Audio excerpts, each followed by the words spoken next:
सगळी ऍक्टिव्हिटी या ठिकाणी वाढणार आहे आणि हजारो लोकांना थेट आणि एकूण लाखो लोकांना इनडायरेक्ट रोजगार याच्या माध्यमातून मिळणार आहे। महाराष्ट्राच्या अर्थव्यवस्थेतली ही आजपर्यंतच्या इतिहासातली सगळ्यात मोठी गुंतवणूक असणार आहे आणि त्यातनं महाराष्ट्राच्या अर्थव्यवस्थेला चालना मिळणार आहे। मला असं वाटतं की आता माननीय उद्योजकांनी देखील डॉक्टर अनिल काकोडकरांसारख्या तज्ज्ञांच्याकडनं हे समजून घ्यावं आणि त्याला पाठिंबा द्यावा। पण शिवसेनेची भूमिका आता अशी दिसते की त्याच्याबाबत विरोधात भूमिका राहते। भाजप आणि मनसे या निमित्ताने एका वेळी मनसेचं एक पाऊल पुढे हे भाजपच्या दिशेने पडलंय किंवा अशा प्रकारचे संकेत दिलेत असं म्हणायचं। मला असं वाटतं की याचा निवडणुकीशी कुठलाही संबंध लावण्याचं कारण नाही। ही प्युअरली एका प्रोजेक्टबद्दलची भूमिका आहे आणि त्या भूमिकेचं मी स्वागत करतो। तर पण शिवसेनेच्या नेत्यांची भूमिका आहे की मनसेने घेतलेला हा युटर्न आहे स्वतःच्या भूमिकेवरून आणि भाजप शिवसेनेला वारंवार म्हणते की आंदोलन करणं आणि परत युटर्न मारणं। मग नेमकं कोण असं आहे की शिवसेनेचे स्थानिक नेते जे आहेत यांना जर त्यांचं मन मोकळं करायची संधी दिली तर त्यांचा सगळ्यांचं याला समर्थन आहे, पण त्यांना उसणं अवसान आणून त्या ठिकाणी याचा विरोध करावा लागतोय। खरं म्हणजे मी ज्यावेळेस तिथे गेलो होतो माझ्या यात्रेच्या दरम्यान 10,000 एकराच्या लोकांनी कन्सेंट दिलाय। आता सेनेचं म्हणणं असं होतं की लोकांचा पाठिंबा असेल तर आता 10,000 एकर लोक जर स्वतःहून द्यायला तयार आहेत तर यापेक्षा अजून पाठिंबा काय हवा आहे। म्हणून मला असं वाटतं की ही भूमिका महाराष्ट्राच्या हिताकरता नाणारमध्ये रिफायनरी करण्याची घेतली पाहिजे। मनसुख हिरेन प्रकरणी तुम्ही जी माहिती दिली, ज्या गोष्टी विधानसभेत सांगितल्या, त्यांनी असं म्हटलं की मृतावरच्या टाळूवरचं लोणी खाण्याचा हा प्रकार आहे आणि तुम्ही जे सांगतायत की अंतिम सत्तेने तपासात गोष्टी समोर येतील। सामनात त्यांना काय वाटेल ते लिहितात, त्याच्याकरता काही तथ्य थोडी लागतं आणि ते सांगतात हे काही गॉस्पेल ट्रूथ थोडी आहे, ते सांगतात म्हणजे सत्य थोडी असतं। तो एक शेवटी वृत्तपत्र आहे, त्यांना जे मनात येईल ते लिहितात। मुळामध्ये या राज्य सरकारला लाज वाटली पाहिजे की मी हे सांगत होतो की याचा जीव, या मनसुख हिरेन यांचा जीव हा कुठेतरी जाऊ शकतो आणि ते सगळ्यात महत्त्वाचे साक्षीदार आहेत आणि दुर्दैवाने त्यांचा जीव गेला आणि आता ATSने त्याच्यात हत्येचा गुन्हा दाखल केलेला आहे। त्यामुळे जे मी सांगत होतो तेच आता ATSच्या तपासामध्ये हळूहळू पुढे यायला लागलं आहे। मला खरं म्हणजे असं वाटतं की सत्य लिहायचं जर त्यांनी ठरवलं असतं तर राज्य सरकारचं तोंड काळं झालं असं त्यांना लिहावं लागलं असतं।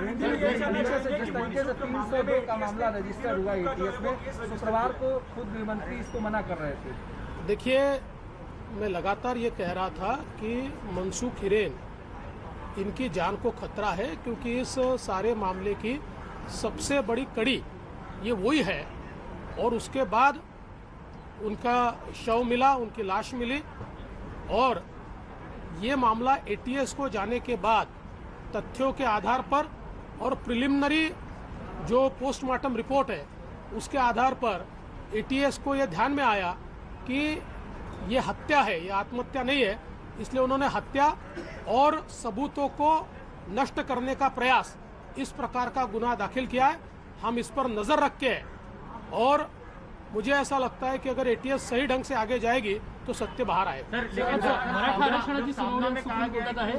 आज ज्यांनी या आरक्षणाला विरोध केला आहे त्यांची बाजू मांडली जाणार, कसं बघता या सगळ्या गोष्टीकडे सरकारच्या भूमिकेकडे?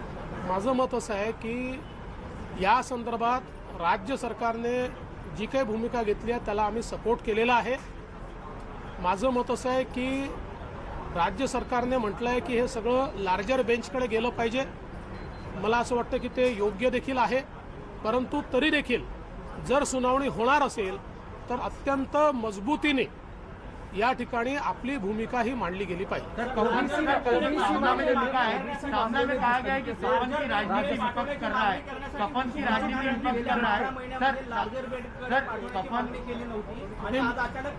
मला असं वाटतं की आता या संदर्भात बोलून उपयोग नाही आहे। गेल्या 12-14 महिन्यामध्ये मराठा आरक्षणाच्या संदर्भात या सरकारने किती वेळा चुकीचे निर्णय घेतले, किती वेळा उशिरा निर्णय घेतले, किती वेळा कोर्टात सांगावं लागलं की आम्हाला काही इन्स्ट्रक्शनच नाही आहेत। या सगळ्या गोष्टीचा आढावा योग्य वेळी मी मांडेन आज आपण प्रयत्न हा करूया की कुठल्याही परिस्थितीत ते टिकलं पाहिजे.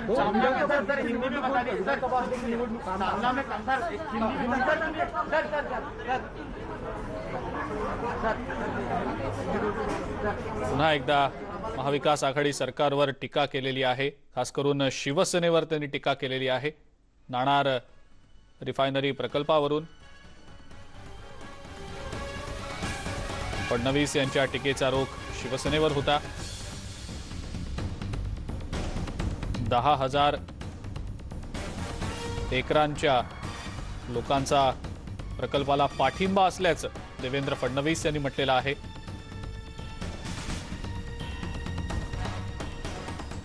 राज्याचा अर्थसंकल्प आज अर्थमंत्री विधानसभेत आणि अर्थ राज्यमंत्री विधान परिषदेत मांडतील. या अर्थसंकल्पात राज्यातल्या जनतेला नेमका काय दिलासा मिळणार? कोविड संसर्गामुळे आधीच सर्वसामान्यांचं बजेट कोलमडलंय. त्यात पेट्रोल, डिझेल आणि घरगुती गॅसचे दर वाढल्यामुळे सर्वसामान्य कुटुंबांवरही अर्थसंकट आहे. लॉकडाऊनमुळे राज्य सरकारच्या महसुलावर देखील मोठा परिणाम झालेला आहे.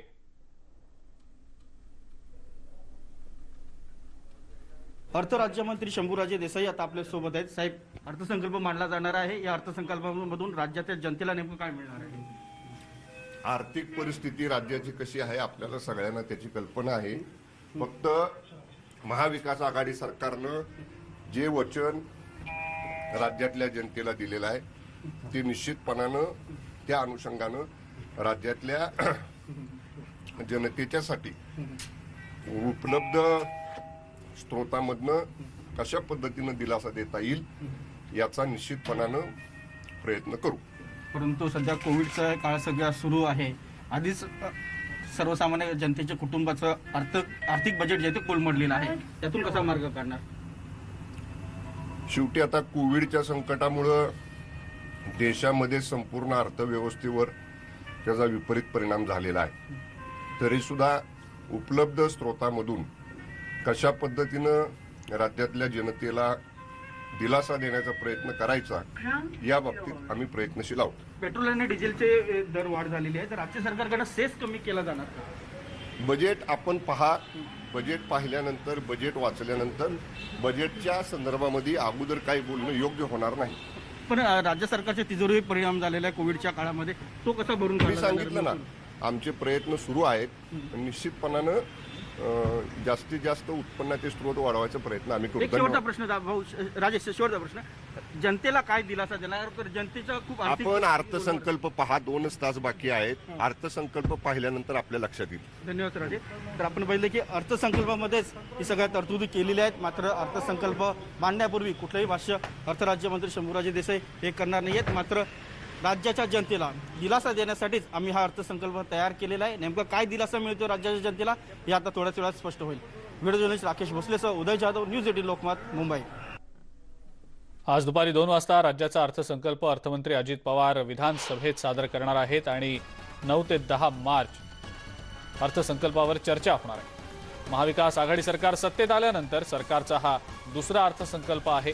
कोरोना काळात राज्यातल्या अर्थव्यवस्थेला मोठा फटका बसलाय. अशावेळी मोठ्या खर्चांना कात्री लागण्याची शक्यता आहे. पण सर्वसामान्य जनतेला काही दिलासा देणारे निर्णय राज्य सरकारकडून घेतले जातील का, याकडे सर्वांचंच लक्ष लागलेलं आहे. 10 मार्चला अधिवेशनाचा समारोप होणार आहे.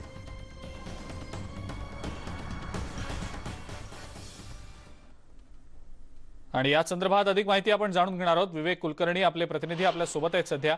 विवेक, आज दुपारी राज्याचा अर्थसंकल्प अजित पवार विधानसभेत आणि शंभूराज देसाई विधान परिषदेमध्ये मांडतील. काही दिलासादायक निर्णय राज्यातल्या जनतेला जाहीर केले जातील का या अर्थसंकल्पात? त्या संदर्भातली काही तरतूद असेल का? विशेष करून इंधन दरवाढीच्या मुद्द्यावरून गेल्या काही दिवसांमध्ये आपण बघितलं अक्षरशः रान पेटवलं गेलं होतं विरोधकांकडनं आणि सर्वसामान्य जनता देखील मागणी करते की हे जे दर आहेत ते कमी केले जावेत. या दृष्टीनं काही ठोस उपाययोजना केली जाऊ शकेल असं वाटतं का? अजिंक्य, शंभूराजे देसाई जे म्हणाले ते वाक्य अतिशय महत्त्वाचे आहे की राज्य सरकार उत्पन्नाचे स्रोत कसे वाढवता येतील याच्याकडे लक्ष देणार आहे. कारण अर्थव्यवस्था फार अडचणीत आहे. विशेषतः कोरोना काळामुळे राज्यामध्ये जी परिस्थिती निर्माण झालेली आहे त्याच्यामुळे राज्याचं महसुली उत्पन्न देखील घटलेलं आहे. एप्रिल ते डिसेंबर दरम्यान 50.8% इतकंच ते उत्पन्न झालेलं आहे. त्याच्यामुळे किती मोठं संकट आहे राज्यासमोर याची कल्पना देखील येते. 1,56,000 कोटींचं तूट या आर्थिक पाहणी अहवालामध्ये नोंदवण्यात आलेली आहे. त्याच्यामुळे राज्यासमोरचं आर्थिक संकट खूप मोठं आहे. जर बजेटमध्ये काही घोषणा करायची असेल, नवीन गोष्टी करायच्या असतील तर त्यासाठी राज्याकडे पैसे नाही. त्याच्यामुळे काटकसरीचा अर्थसंकल्प हा असेल असा अंदाज व्यक्त केला जातोय. विशेषतः आपण बघतोय की उद्योग आणि सेवा क्षेत्रामध्ये देखील मोठी घट अपेक्षित आहे. उद्योग क्षेत्रामध्ये 11.3 उणे आणि सेवा क्षेत्रामध्ये उणे 9% इतका विकास दर किंवा इतका बदल हा अपेक्षित आहे.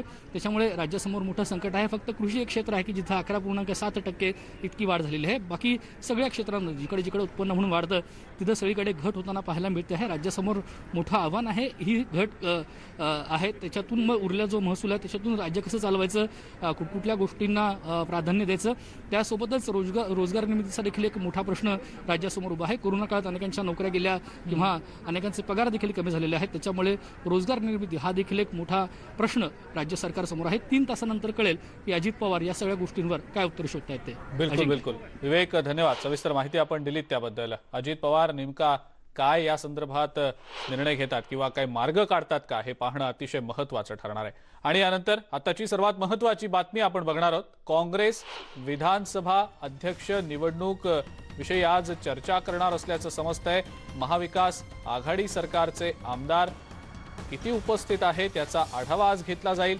महाविकास आघाडीकडे जर पुरेसं संख्याबळ असेल उपस्थित तर आजच विधानसभा अध्यक्ष निवडणुकीच्या बाबतीतलं नोटिफिकेशन काढण्याबाबत आग्रह धरला जाईल अशी माहिती मिळतेय. तुर्तास काँग्रेसचे 4 आमदार अनुपस्थित आहेत. बाकी राष्ट्रवादी आणि शिवसेनेचे नेमके किती आमदार उपस्थित आहेत, त्यांची संख्या नेमकी किती आहे याचा आढावा घेतला जाईल. काही आमदार कोरोना स्थितीमुळे अनुपस्थित आहेत. मात्र तीनही पक्षांचे मिळून महाविकास आघाडी मधले नेमके किती आमदार उपस्थित आहेत याचा आढावा घेतला जाईल. अधिक माहिती या संदर्भातली आपण जाणून घेणार आहोत. सागर कुलकर्णी आपले प्रतिनिधी आपल्या सोबत आहेत सध्या. सागर, आज कदाचित याबद्दलचं नोटिफिकेशन काढलं जाण्याची शक्यता आहे, पण महाविकास आघाडी सरकारमधल्या पक्षांचे जे सदस्य आहेत त्यांच्या उपस्थितीवर बऱ्याच गोष्टी अवलंबून असणार आहेत. सागर, काय सांगता येईल त्याबद्दल? महाविकास आघाडीला संख्याबळ पुरेसं असेल तर काँग्रेस कोणत्याही परिस्थितीमध्ये आजच नोटिफिकेशन काढावं अशा स्वरूपाची भूमिका घेतली आहे. अर्थात यास अधिकृतरित्या दुजोरा काँग्रेसचे प्रदेशाध्यक्ष नाना पटोले यांनी दिलेला आहे. त्यांचं स्पष्ट मत आहे की काँग्रेसचे काही आमदार हे अनुपस्थित आहेत, पण राष्ट्रवादी काँग्रेस आणि शिवसेना यांची एकत्रित जर आमदार उपस्थित परिस्थिती जी कोरोनाग्रस्त आता काही आमदार अनुपस्थित असल्यामुळे ती वजा करून जर बहुमताचा आकडा पार करत असेल तर कोणत्याही परिस्थितीत विधानसभा अध्यक्षाची निवडणूक घ्यावी आणि आज त्या संदर्भात नोटिफिकेशन काढलं जावं अशी भूमिका पटोले यांनी मांडली. अर्थात या सगळ्या पार्श्वभूमीवर आज निवडणुकीचं नोटिफिकेशन निघतंय का हे पाहणं गरजेचं आहे. अर्थसंकल्पाचा जो मांडला जाईल आणि त्यानंतर तात्काळ आज या संदर्भात काही पुढील भूमिका घ्यायची असेल तर नोटिफिकेशन काढावं लागेल. उद्या दिवसभरामध्ये अर्ज दाखल करणं, अर्ज मागे घेणं आणि जर झालं तर निवडणूक होईल अशा स्वरूपाची परिस्थिती आहे. पण कुठे ना कुठेतरी काँग्रेस हे अति आग्रही भूमिकेत आहे, कारण की विधानसभा अध्यक्षपद काँग्रेसचं आहे आणि ते आता सध्या रिक्त आहे. सद्यस्थितीमध्ये महाविकास आघाडीमधील तिन्ही सरकारमध्ये तिन्ही पक्ष एकमेकांवर अधिक सत्ता गाजवण्याचा प्रयत्न करत आहे. याच भूमिकेतून काँग्रेसची ही भूमिका दिसून येते, हे जवळपास स्पष्ट दिसून येतं. अर्थात काँग्रेसच्या भूमिकेनंतर आज संख्याबळचं गणित काय होतंय यावर आधारित राहील. काँग्रेसकडनं जवळपास विधानसभेचा उमेदवार कोण असावा हे निश्चित करण्यात आल्याचं सांगण्यात येत आहे. आज पाहावं लागणार आहे की संध्याकाळपर्यंत नोटिफिकेशन निघतंय का. बिलकुल अभिजित. सागर, धन्यवाद. सविस्तर माहिती आपण दिलीत त्याबद्दल. आमदारांची उपस्थिती आणि त्यावरनं पुरेसं संख्याबळ या सगळ्यासाठी आहे का याची चाचपणी केली जाईल. त्यानंतर कदाचित याबद्दलचा निर्णय घेतला जाऊ शकेल. या देखील महत्त्वाच्या मुद्द्याचे अपडेट्स आपण घेणार आहोत. मात्र एक सर्वात महत्त्वाची आजची बाब ती म्हणजे मराठा आरक्षणासंदर्भातली जी सुनावणी आहे ती सुप्रीम कोर्टात आजपासून नियमितपणे सुरू होणार आहे. तत्पूर्वी आपण ही दृश्य जी पाहतो आहोत सध्याची ही विधान भवन परिसरातली आहेत. मुख्यमंत्री उद्धव ठाकरे देखील विधान भवनामध्ये दाखल झालेले आहेत. यानंतर आपण मराठा आरक्षणासंदर्भातल्या सुनावणी संदर्भातली बातमी बघूया.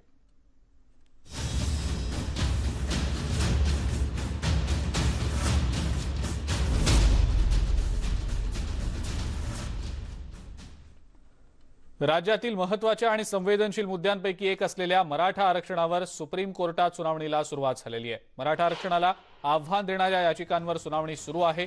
न्यायमूर्ती अशोक भूषण यांच्या नेतृत्वाखालील 5 सदस्यीय घटनापीठामध्ये न्यायमूर्ती नागेश्वर राव, न्यायमूर्ती हेमंत गुप्ता, न्यायमूर्ती रवींद्र भट आणि न्यायमूर्ती अब्दुल नाझीर यांचा समावेश आहे।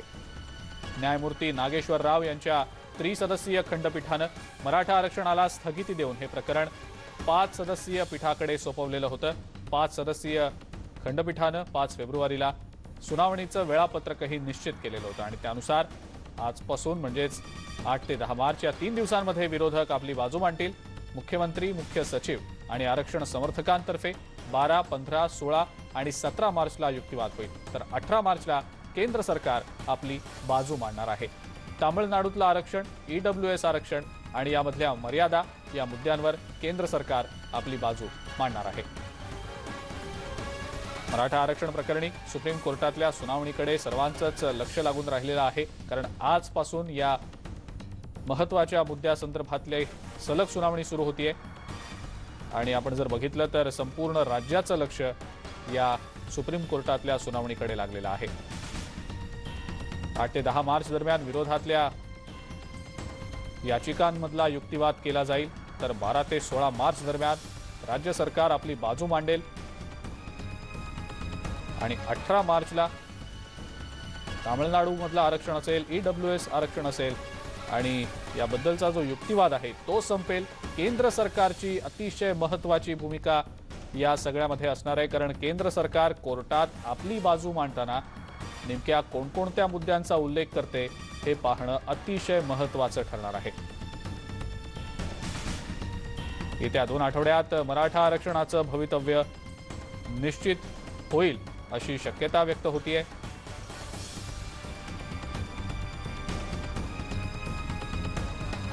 आणि याच संदर्भात आपण अधिक माहिती जाणून घेणार आहोत। आपल्या सोबत आपले नवी दिल्लीचे प्रतिनिधी प्रशांत लीला रामदास आहेत सध्या।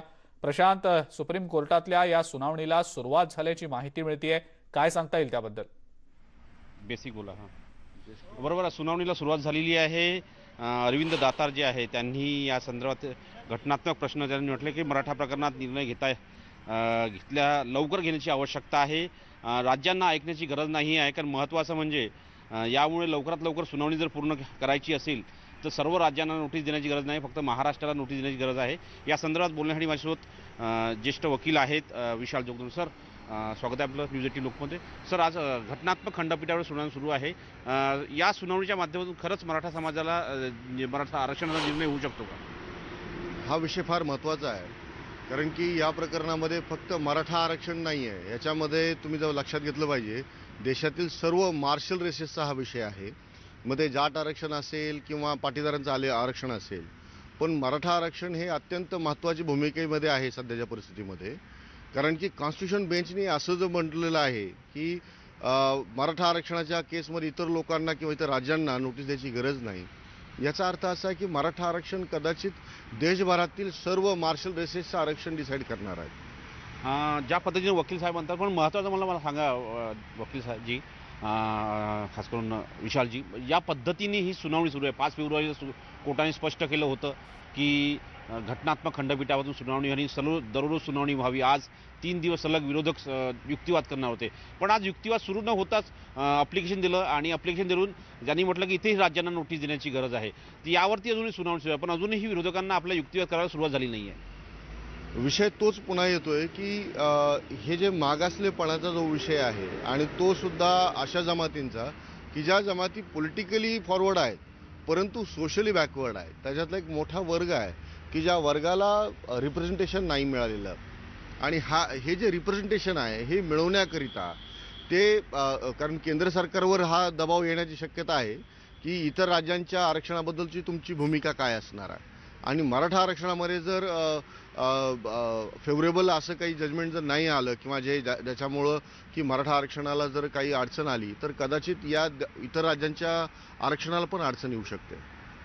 त्यामुळं हे आपल्याला समजून घेणं गरजेचं आहे की ज्या पद्धतीनं विरोधक म्हणतायत की इतर राज्यांना पण नोटिसा द्या, त्याच्या मागचंच कारण हे आहे की या सर्व हा जो प्रश्न आहे की ज्याच्या 50% जी मर्यादा घालून देण्यात आलेली आहे त्या संदर्भानं सर्व जे याचिका करतात त्यांचा युक्तिवाद सुरू आहे। 50% मर्यादा सर्व राज्यामध्ये, फक्त तामिळनाडूमध्ये नाही आहे, त्याचमुळे हा मुद्दा पुढे आलेला आहे। तुम्ही आता पाहिलं असेल की केंद्र सरकारने जे 10% आरक्षण दिलेलं आहे EWSला, ते 10% आरक्षण जर तुम्ही पकडलं तर ते फार मोठ्या प्रमाणावर तो एक आकडा जातो आणि त्यामुळं देशभरामध्ये आरक्षणाचा एक मोठा प्रश्न उपस्थित झालेला आहे. आणि तुम्ही 50%च्या लिमिटबद्दल जर बोलत असाल तर त्यामध्ये इंदिरा साहनीचं जे जजमेंट आहे त्या जजमेंटच्या नंतरचा आता हे जे प्रकरण असणार हे अत्यंत महत्त्वाचं आहे.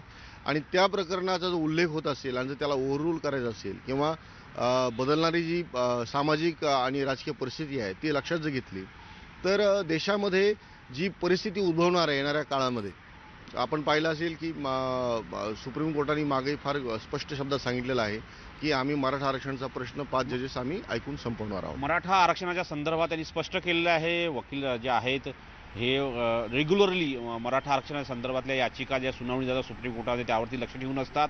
महत्त्वाचं म्हणजे आता जे अभिषेक मनु सिंघवी आहे यांचा युक्तिवाद सुप्रीम कोर्टात सध्या सुरू आहे. बिलकुल प्रशांत, धन्यवाद. सविस्तर माहिती आपण दिलीत त्याबद्दल आणि याच संदर्भातले अपडेट्स आपण वेळोवेळेला घेणारच आहोत, कारण अतिशय महत्त्वाचे हे 2 आठवडे पुढचे असणार आहेत. कारण मराठा आरक्षणासंदर्भातल्या अनेक महत्त्वाच्या मुद्द्यांवर युक्तिवाद या 2 आठवड्यांमध्ये केला जाईल आणि आरक्षणाच्या मुद्द्यासंदर्भातली निश्चिती या 2 आठवड्यांमध्ये आता होऊ शकणार आहे.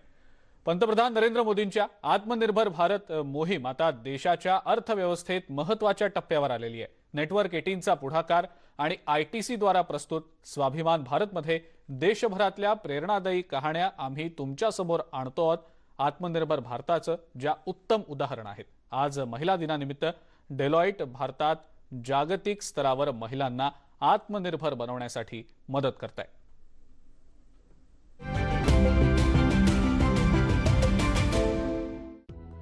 डेलॉइट ने भारत में वर्ल्ड क्लास नाम की विश्व स्तरीय पहल की शुरुआत की है, जिसका उद्देश्य 2030 तक 1 करोड़ महिलाओं और लड़कियों को शिक्षा, कौशल विकास और मौके उपलब्ध करवाते हुए उन्हें आत्मनिर्भर बनाने की है.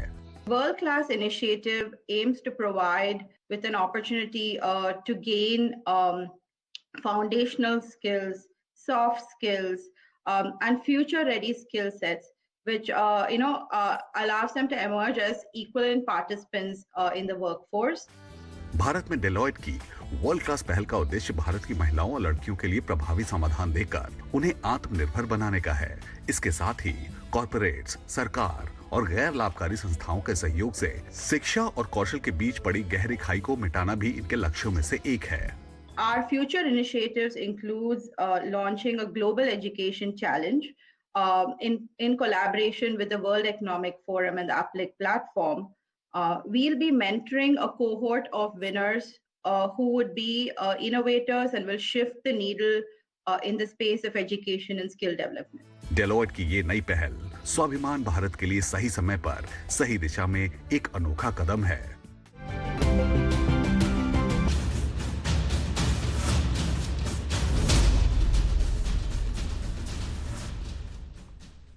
ब्रेकनंतर आपल्या सगळ्यांचं पुन्हा एकदा स्वागत. ब्रेकिंग न्यूज मराठा आरक्षणासंदर्भातली आपण बघणार आहोत. मराठा आरक्षणावर आता पुढची सुनावणी 15 मार्चला होणार आहे. आरक्षणाबाबत सर्व राज्यांना नोटीस पाठवली जाईल असे आदेश न्यायमूर्ती अशोक भूषण यांनी दिलेले आहेत. आमच्यावर अन्याय झाला असं कोणत्याही राज्याला वाटता कामा नये असं न्यायमूर्तींनी म्हटलेलं आहे. 15 मार्च पासून पुढील 10 दिवस सलग ही सुनावणी घेतली जाणार आहे. आपले नवी दिल्लीचे प्रतिनिधी प्रशांत लीला रामदास आपल्या सोबत आहेत. पुन्हा एकदा प्रशांत, 15 मार्च पासून आता पुढची 10 दिवस सलग सुनावणी घेतली जाणार असल्याचं समजतंय. काय सांगता येईल त्याबद्दल?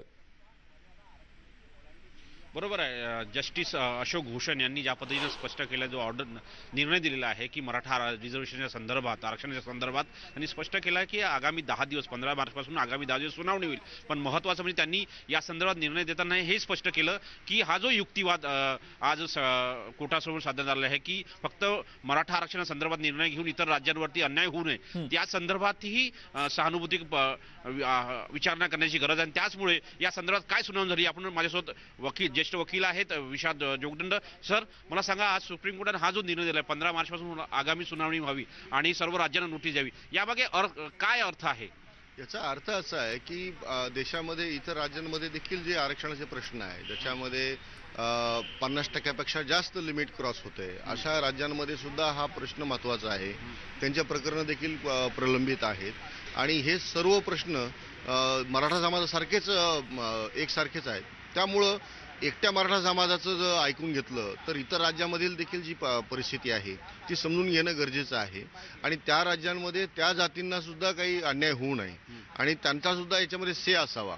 म्हणजे आपल्याला असं पाहता येईल की आता हा जो प्रश्न आहे हा एक सर्व मार्शल रेसेसचा प्रश्न म्हणून हा समोर येतोय आणि देशभरामधील जेवढ्या जाती आहे ज्या लढवय्या जाती म्हणून होत्या. महाराष्ट्रात सर्व सरकारी वकिलांनी हीच मागणी केली की सर्व राज्य सरकारना नोटीस द्यावी. होय होय होय होय हे आपल्या महाराष्ट्र सरकारच्या वकिलांनीच केलेली मागणी आणि अत्यंत चांगली मागणी आहे. या माध्यमातून देशभरामधील जो प्रश्न आहे हा ज्वलंत प्रश्न आहे याच्यावर काहीतरी निर्णय होईल. महत्वाचं म्हणजे ज्या पद्धतीने वकिलांनी सांगितलंय की महाराष्ट्र सरकारच्या सरकारी वकिलांनीच ही मागणी केली होती आणि त्यांनी स्पष्ट केलं की हा युक्तिवाद करून स्पष्ट केलं की सर्व राज्य सरकारांना नोटीस दिलं तर मराठा समाजावरती जो अन्याय होऊ नये आणि मराठा समाजाला जे आरक्षण मिळेल त्या आरक्षणासोबत इतर राज्यामध्ये देखील 50% कॅप जर हटवली तर कुठेतरी मराठा समाजालाच फायदा होईल. त्याचमुळे ही सुनावणी आता पुढे ढकलण्यात आलेली आहे. बिलकुल बिलकुल प्रशांत, धन्यवाद. सविस्तर माहिती आपण दिलीत त्याबद्दल.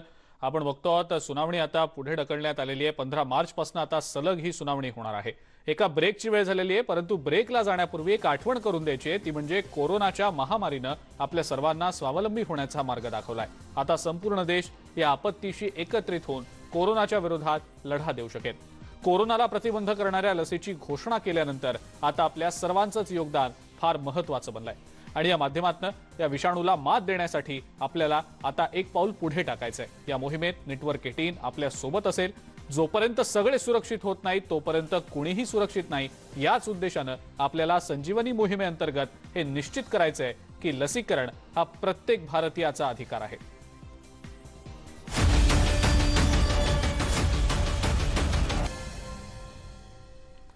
ब्रेकनंतर आपल्या सगळ्यांचं पुन्हा एकदा स्वागत आणि आत्ताची सर्वात मोठी राजकीय बातमी आपण बघणार आहोत.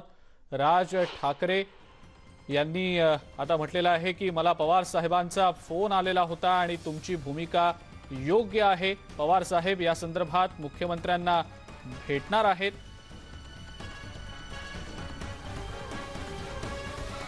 मुख्यमंत्री त्यांना नक्की वेळ देतील. तुम्हाला मला वेळ देत नसतील तरी, असं राज ठाकरे यांनी म्हटलेलं आहे. अधिक माहिती या संदर्भातली आपण जाणून घेणार आहोत. प्रणाली कापसे आपल्या प्रतिनिधी आपल्या सोबत आहेत फोन लाईनवरनं. प्रणाली, सर्वात मोठी राजकीय बातमी आहे ही, काय सांगता येईल याबद्दल? अगदी खरं आहे. आपल्याला माहिती आहे की काल राज ठाकरे यांनी मुख्यमंत्री उद्धव ठाकरे, शरद पवार आणि त्याचबरोबर विरोधी पक्षनेता देवेंद्र फडणवीस यांना पत्र लिहून नाणार प्रकल्प राबवला गेला पाहिजे, माझं आणि माझ्या पक्षाचं या प्रकल्पाला समर्थन आहे, अशा पद्धतीचं वक्तव्य जे आहे ते पत्राच्या माध्यमातून केलेलं होतं. परंतु त्यानंतर पुन्हा एकदा मोठी राजकीय चर्चा जी आहे ती रंगायला लागलेली होती आणि त्याच पार्श्वभूमीवर आज नाणार प्रकल्पामध्ये जी 14 गावं बाधित होणार आहेत त्या 14 गावातील बाधित लोकांपैकी ज्या लोकांचं या प्रकल्पाला समर्थन आहे अशी सगळी लोक जी आहेत ती आज राज ठाकरे यांना भेटण्यासाठी कृष्णकुंज इथे आलेली होती. त्यांच्यापैकी काहींचं प्रतिनिधी मंडळ जे आहे ते राज ठाकरे यांना कृष्णकुंजवर आतमध्ये भेटलं आणि तेव्हा बोलताना राज ठाकरे यांनी असं वक्तव्य केलेलं आहे की मला काल शरद पवार यांचा फोन आलेला होता आणि त्यांनी सांगितलं की नाणार प्रकल्पात जी भूमिका तुम्ही घेतलेली आहे ती भूमिका योग्य आहे. इतका मोठा प्रकल्प हा महाराष्ट्राच्या बाहेर जाणं योग्य नाही आणि त्या संदर्भात मी मुख्यमंत्र्यांशी भेटणार आहे.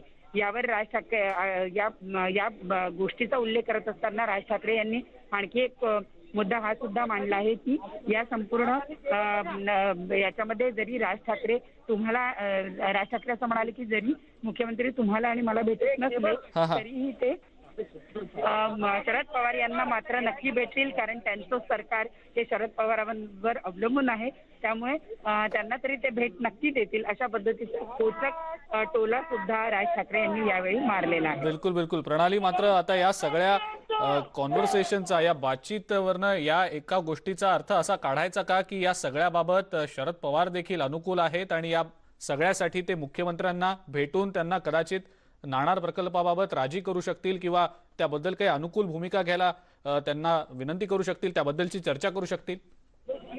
नक्कीच, कारण राज ठाकरे यांनी हा फोन आल्याची गोष्ट ही नाणार वासियांसमोर सांगितलेली आहे किंवा त्या 14 गावातील लोकांच्या समोर सांगितलेली आहे. त्यामुळे नक्कीच जर यापुढे या संपूर्ण प्रकरणामध्ये शरद पवार यांची भूमिका सुद्धा महत्वाची ठरेल असं आपण या ठिकाणी म्हणू शकतो आहोत. कारण अशा पद्धतीचा फोन आल्याचं स्वतः राज ठाकरे यांनी या नाणार वासियांना सांगितलेलं आहे. बिलकुल प्रणाली, धन्यवाद. सविस्तर माहिती आपण दिलीत त्याबद्दल. राज ठाकरे यांच्या भूमिकेला पवारांचा पाठिंबा आहे आणि असं याबद्दलचं जे एक भाष्य आहे ते राज ठाकरेंनी केलेलं आहे. शरद पवारांनी राज ठाकरेंना फोन करून याबद्दल तुमची भूमिका योग्य असल्याचं म्हटलंय, असं राज ठाकरेंनी म्हटलेलं आहे. बुलेटिनमध्ये वेळ झाली आणखीन एका ब्रेकची. बघत रहा न्यूज 18 लोकमत.